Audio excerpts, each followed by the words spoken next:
Check natin yung puto. Wow! Ang sarap na. So, check natin kung luto na. Pag wala nang sumama, ibig sabihin yan guys is luto na. Ayan.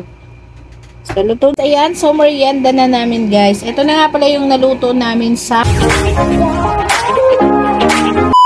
Guys, gagawa nga pala tayo ng puto. Dahil request nga po ni Ian ng merienda. Ayan. So, talaga naman pinahirapan ako. So, meron nga tayo dito ang pang-shake. Ayan. May taas pinggan. Ayan, and then yung putuhan natin. Tapos mamaya natin papahida ng mantika. So, lagyan natin ng egg. Ayan. Ouch! Ayan. Tapos, atin natin siya guys. And then, mix natin ng vegetable oil. Ayan. So, mix lang natin. Add natin ng water. Ayan. So, konti lang yung water natin guys. Guys, gagamit nga tayo ng the original hot cake mix. Ayan. So, ito yung gagamitin natin dito sa ating gagawing puto. Lagay natin yung ating powder na maya. Hindi lang yan sa grocery. Ayan, hanggang sa mag-mix at gawin nating puto. So, yan guys, add natin ng konting condense para medyo manamis-namis. Ayan. So, depende sa inyo guys kung gaano kadami. Mold natin, ilalagyan natin ng mantika or kung meron naman kayong margarine, pwede naman guys, para hindi dumikit yung ating gagawin po. Natin ng tagkaunti. Ayan, ang ating putong masarap. Ayan, tuwan-tuwa na si Iya. So, aalsa pa naman yun guys. Ayan, umubo na si Iya. So, ganito lang guys gumawa ng puto. Ayan, gawa tayo ng maliit para cute. Parang ikaw lang cute. Charot. Tapos lalagyan natin ng Eden cheese, yung ating puto sa ibabaw. Ay, sasalansa natin sa steamer guys, ay steamer ng siomay. Ayan, guys. Tapos lagay natin sa gitna ng isa. Ayan. Guys, nilagyan natin ng cheese yung ating puto. Ayan. So medyo nag-ano yung ating camera kasi nga nausukan. Ayan, so lagay natin ulit itong inalis ko kasi nga naglagay ako ng cheese. Ayan, so lumubog yung cheese sa iba. Ayan, so lagay natin.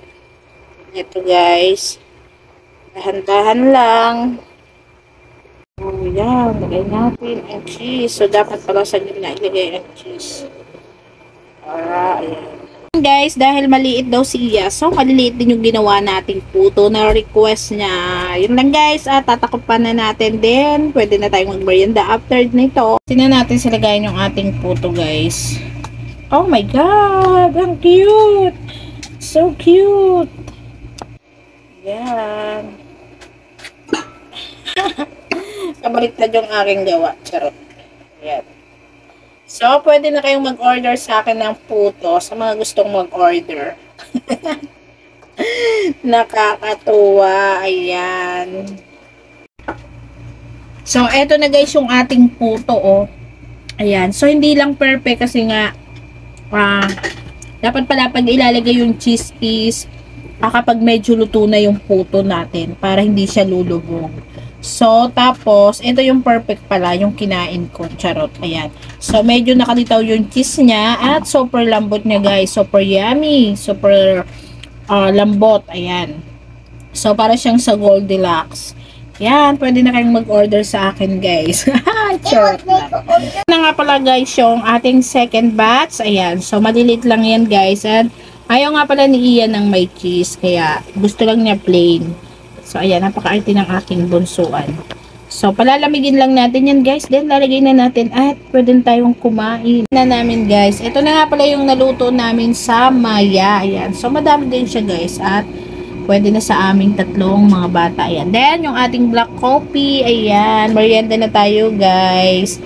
Ayan, kung gusto nyo mag-order ng puto, guys. Ayan. Charot lang. Hindi yan perfect, pero masarap. Yun lang guys, and kung nagustuhan, pwede nyo pong i-like, i-share at i-follow na rin ang aming recipe for today's vlog.